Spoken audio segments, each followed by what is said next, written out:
Hello friends, welcome to my channel. अगर आप channel पर नए हैं तो चैनल को सब्सक्राइब कर ली।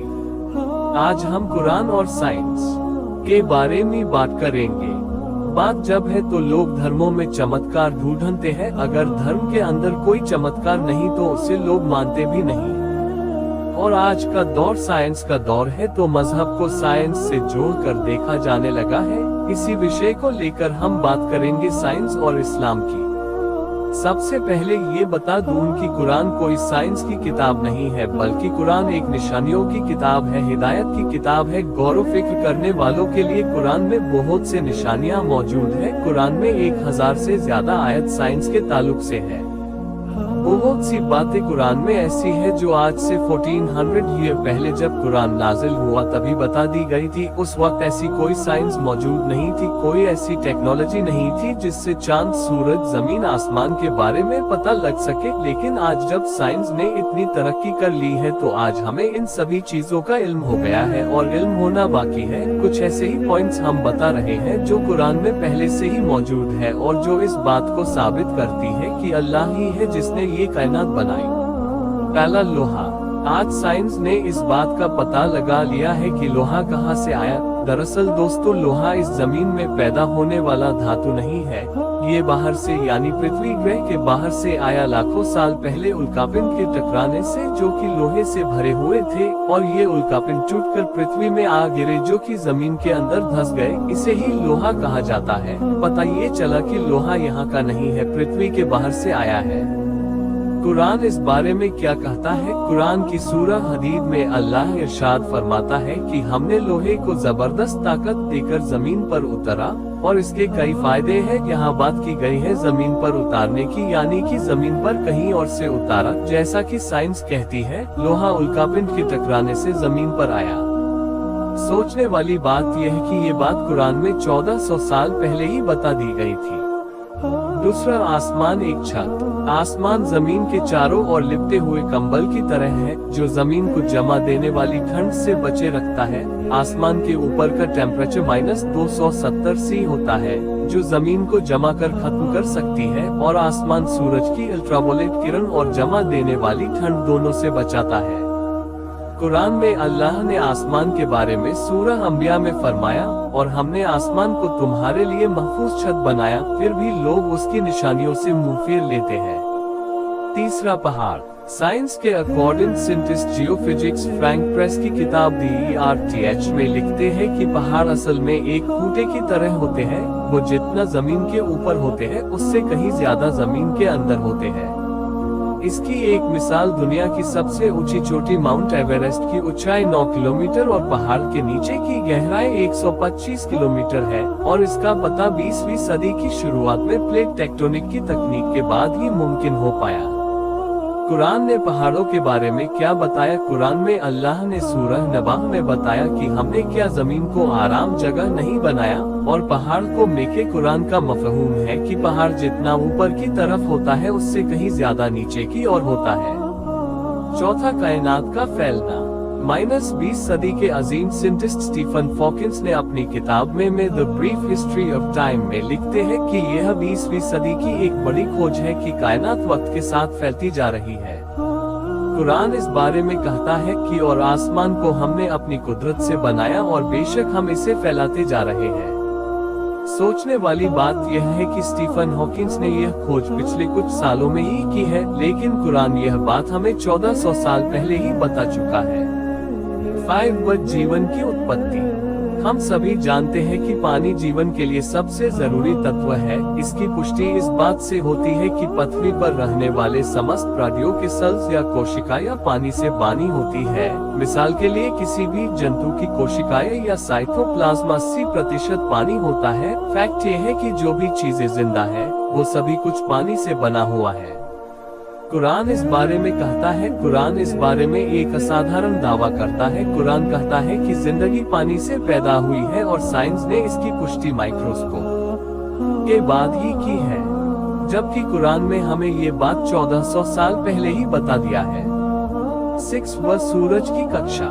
-1512 में खगोली वैज्ञानिक निकोलस कोपरनिकस अपनी एक सोच लोगों को बताए। उनके मुताबिक सूर्य मंडल में सूर्य अपनी कक्ष में स्थिर रहता है और बाकी के ग्रह उसके इर्द गिर्द चक्कर लगाते। ये नजरिया कि सूर्य स्थिर है तमाम खगोलीय वैज्ञानिकों तक कायम था, लेकिन अब ये स्पष्ट रूप से एक वैज्ञानिक तथ्य है कि सूर्य स्थिर नहीं है, बल्कि वो हमारी मिल्की वे गैलेक्सी में मध्य में घूमता रहता है। कुरान में सूर्य के बारे में आयत रात के 9:33 में है कि वो जिसने रात, दिन, चांद और सूरज बनाया वो अल्लाह ही है, और ये चांद सितारे सब अपनी ही कक्ष में तैरते रहते हैं। 2 दशकों द्वारा कुरान का ये दावा गलत समझा जा रहा होता, लेकिन आज इस दावे को बिल्कुल सही समझा जा रहा है। 7 व झूठ और हमारी हरकतें। दोस्तों, दिमाग के सामने वाले हिस्से को ही सोची समझी हरकतों का जिम्मेदार होता है, जिसे फ्रंटल लोब के नाम से जाना जाता है। दूसरा, ये फ्रंटल लोब ही दिमाग के झूठ बोलने वाले काम को कंट्रोल करता है।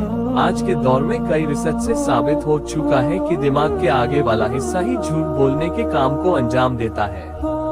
कुरान इस बारे में क्या कहता है? पैगंबर सल्लल्लाहु अलैहि वसल्लम के दौर में एक आयत को वहां रहने वाला एक आदमी अबू जहल उसके लिए उतरी गई। आयत में अल्लाह ने बताया कि अगर वो बाज न आया तो हम जरूर उसकी पेशानी के बाल पकड़कर खींचेंगे, वो पेशानी जो खताकार और झूठी है। ये आयत अबू जहल के ऊपर इसलिए उतारी गई क्योंकि अबू जहल बार बार झूठ बोला करता था। साइंस इस बात का पता आज लगा पाए है, जबकि कुरान इसके बारे में बहुत पहले ही बता कर चुका है। 8 व दर्द महसूस होना। काफी सालों तक हम ये समझते रहे हैं कि दर्द को महसूस करने वाले सेल्स हमारे दिमाग में होते हैं। हालांकि बाद में ये पता चला कि दर्द को महसूस करने वाले सेल्स हमारी खाल में ही होते हैं, और इन सेल्स के बिना हम दर्द को महसूस नहीं कर सकते। कुरान इस बारे में क्या कहता है? कुरान की आयत सूरह निसा में अल्लाह ने बताया है कि बेशक वो लोग जिन्होंने हमारी आयतों से इनकार किया, हम उन्हें आग में झुलसाएंगे और जब उनकी खाल जल जाएगी तो हम उन्हें इसके बदले दूसरी खाल देंगे ताकि वो दर्द को महसूस करते रहे। बेशक अल्लाह जबरदस्त हिकमत वाला है।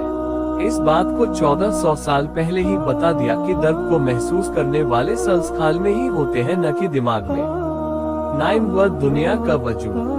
हमारी दुनिया कैसे वजूद में आई? तकरीबन 80 से 90 साल पहले बड़ा और अहम सवाल ये था कि ये दुनिया कैसे वजूद में आई। फिर 1931 में एक साइंसदान जॉर्ज लेमेत्रे ने कहा कि ये यूनिवर्स पहले एक सिंगल पॉइंट थी, यानी एक गोला था। फिर एक बड़ा धमाका हुआ जिसकी वजह से ये सारी गैलेक्सी, चांद, सूरज, सितारे, आसमान और जमीन सभी कुछ वजूद में आई, जिसे साइंस की जबान में कहा गया द बिग बैंग, यानी एक बड़ा धमाका। साइंस की ये खोज तकरीबन 50-60 साल पहले की है। अब आइए जानते हैं कि कुरान इस बारे में क्या कहता है। अल्लाह कुरान में कहता है कि क्या इनकार करने वाले ये नहीं जानते कि ये जमीन और आसमान मिले हुए थे और हमने इन्हें जुदा किया। ये बात कुरान में अल्लाह 1400 साल पहले ही बता चुका है। 10 व आसमान एक धुआं। आसमान एक धुआं। साइंस ये कहती है कि जब बिग बैंग हुआ और उस धमाके से जो चीजें फैली वो धुएं की शक्ल में फैली, मतलब चारों ओर धुआं ही धुआं था। कुरान इस बारे में कहता है कि जब ये दुनिया वजूद में आई तो वो एक स्मोक थी, एक धुएं की शक्ल में थी। सोचने वाली बात ये है कि ये उस वक्त की बात हो रही है जब दुनिया वजूद में आई। उस वक्त की बात कौन बता सकता है सिवाय अल्लाह रब्बुल इज्जत के। 11 दुनिया गोल है। दुनिया गोल है। पहले लोग ये समझते थे कि दुनिया चपटी है क्योंकि इतनी रिसर्च हुई नहीं थी और देखने में भी चपटी ही दिखाई देती थी। लेकिन 1577 सर फ्रांसिस ड्रेक ने जब समुद्र पर सफर किया तब ये बात लोगों को पता चली कि दुनिया गोल है, लेकिन ये दुनिया पूरी तरह से गोल नहीं है। साइंस ये मानती है कि दुनिया पूरी तरह से गोल नहीं है बल्कि एक जियोस्फेरिकल शेप की है जो पूरी तरह से गोल नहीं होता।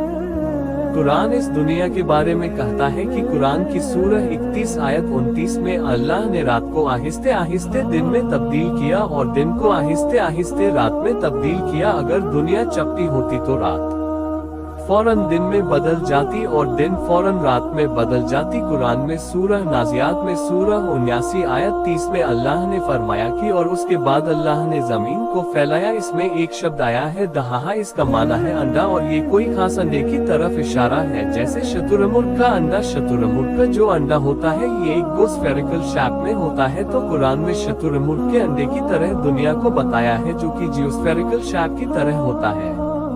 अगर जानकारी अच्छी लगी है तो वीडियो को लाइक कर दो, चैनल को सब्सक्राइब कर लो, शेयर करे, सभी को बताया।